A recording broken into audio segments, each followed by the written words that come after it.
రాష్ట్రాల నాయకులు, ఈ 2 రాష్ట్రాల నాయకులు. ఇదంతా కూడా ఒక పొలిటికల్ డ్రామా. తెలంగాణ రాష్ట్రంలో కాంగ్రెస్ ది, బీఆర్ఎస్ ది ఒక పొలిటికల్ డ్రామా. కాంగ్రెస్ పార్టీ ఆలోచన అంటే వాళ్ళ 6 గ్యారెంటీల మీద చర్చ జరగదు. బీఆర్ఎస్ పార్టీ ఆలోచన ఏంటంటే మా అవినీతి మీద చర్చ జరగదు. ఈ ఇద్దరు లోపాయకార ఒప్పందంతో ఇదంతా పొలిటికల్ డ్రామా ఇవాళ ఆడుతూ ఇవాళ ప్రజల దృష్టి మళ్లించే ప్రయత్నం ఈ 2 పార్టీలు చేస్తున్నాయి. కాబట్టి ఆ జలాల విషయంలో ఇవాళ వాస్తవాలను ఇవాళ మొదటి నుంచి కూడా కొట్లాడేది భారతీయ జనతా పార్టీ. ఇవాళ ముఖ్యమంత్రి గారు శాసనసభ వేదికగా పచ్చి అబద్దాలు చెప్పినాయి. తెలంగాణకు జరుగుతున్న అన్యాయ విషయంలో బీఆర్ఎస్ పార్టీ మోసం చేస్తున్న విషయంలో మొదటి నుంచి కొట్లాడింది భారతీయ జనతా పార్టీ. నేను రాష్ట్ర అధ్యక్షుడిగా ఉన్నప్పుడు తెలంగాణకు జరుగుతున్న అన్యాయాన్ని ప్రశ్నించడం, తెలంగాణ రాష్ట్ర వ్యాప్తంగా ఉద్యమం చేసినాం. కోవిడ్ పక్కబట్టి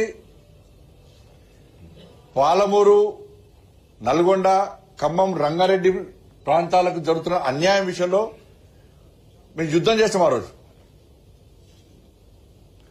కాంగ్రెస్ పార్టీ లేనేలేదు. ఫీలింగ్ కాంగ్రెస్ పార్టీ లేదు. నా రేవంత్ రెడ్డి గారు లేరు, నా ఉత్తమ్ కుమార్ రెడ్డి గారు లేరు. ఏ రోజు వీళ్ళు ప్రశ్నించలే, ఏ రోజు ఒక లేఖ రాలే, ఏ రోజు ఒక ఉద్యమం కూడా చేయలే కాంగ్రెస్ పార్టీ. ఆ రోజు ఉద్యమం చేశాడు చూపట్టమని సవాల్ చేస్తున్నా. మీరు గనక కేసీఆర్ అన్యాయం చేస్తున్నప్పుడు, ఆంధ్రప్రదేశ్ తెలంగాణ రాష్ట్రానికి అన్యాయం చేస్తున్నప్పుడు కాంగ్రెస్ పార్టీ ఏ రోజన్నా ఆ రోజు ఉద్యమం చేసినట్టు చూపడితే నేను దేనికైనా సిద్ధం. ఫీల్డ్ మీద కొట్లాడింది మేము, కేసీఆర్ మెడల్ వంచింది మేము, కేంద్రం ద్వారా ఒత్తిడి తీసుకొచ్చి తెలంగాణకు అన్యాయం జరగకుండా తెలంగాణ రాష్ట్రాన్ని కాపాడుకున్నది మేము. కేంద్ర ప్రభుత్వము ఇలా తెలంగాణ రాష్ట్రానికి అండగా ఉంది. 2 రాష్ట్రాల మధ్యలో భేదాభిప్రాయాలు ఉండొద్దు, విభేదాలు ఉండొద్దు, సమన్వయంతో సామరస్యపూర్వకంగా న్యాయం జరుపుకునే విధంగా ఉండాలని చెప్పి కేంద్రము ఆ రోజు స్పందించి తెలంగాణ రాష్ట్రానికి అన్యాయం జరగకుండా చూసింది కేంద్ర ప్రభుత్వం, మోడీ గారి ప్రభుత్వం.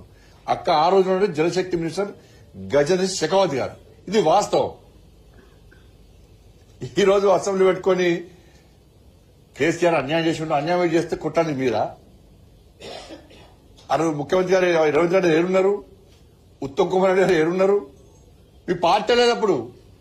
దుబ్బాకలో డిపాజిట్ రాలే, మీకు హుజరాబాద్ లో డిపాజిట్ రాలే, మున్గోడులో డిపాజిట్ రాలే, హైదరాబాద్ లో 2 సీట్లు, వరంగల్ 1 సీట్ రాలే, కరీంనగర్ లో 1 సీట్ రాలే, కార్పొరేషన్ లా నిజామాబాద్ లో 1 సీట్ రాలే. కాంగ్రెస్ పార్టీ ఏం లేకుండా పోయింది. మీ కాంగ్రెస్ పార్టీ నాయకులు అందరూ కూడా బీజేపీ సిద్ధంగా ఉన్నారు ఆ రోజు. సరే అనుకోకుండా ఏం జరిగింది అది బీఆర్ఎస్ వ్యతిరేకత ఒకటి ఇలా మీకు పడ్డది. తర్వాత జరిగిన మార్పుల కారణంగా వాళ్ళ నీళ్ల విషయంలో మొదటి నుంచి కాంగ్రెస్ బీఆర్ఎస్లే ఈ తెలంగాణ రాష్ట్రానికి మోసం చేసింది. ఏదో ఉల్టా చోర్ కొత్తవాడుకో డాంటే అన్నట్టు ఈ 2 పార్టీలు ఓల్కొని విమర్శించుకుంటూ మేమే నిజాయితీ పర్లమని చెప్పి ఇలా వాళ్ళు నాటకాలని ఓళ్ళు విమర్శలు చేసుకుంటున్నారు. వీళ్ళు వాళ్ళ మీద, వాళ్ళు వీళ్ళ మీద. ఇవాళ ఈ 2 పార్టీలు చేసినటువంటి పాపాలే ఇవాళ తెలంగాణ రాష్ట్రానికి శాపాలుగా మారినాయి. అంటే నీళ్లు, నిధులు, నియామకాలకు ట్యాగ్ లైన్తో ఇవాళ తెలంగాణ రాష్ట్ర ఉద్యమాన్ని ప్రారంభించినాం, తెలంగాణ రాష్ట్రాన్ని సాధించుకున్నాం. సరే నిధులు నియామక విషయంలో తర్వాత మారితే ఇలా నీళ్ల గురించి మాట్లాడే ప్రయత్నం చేస్తున్నాం.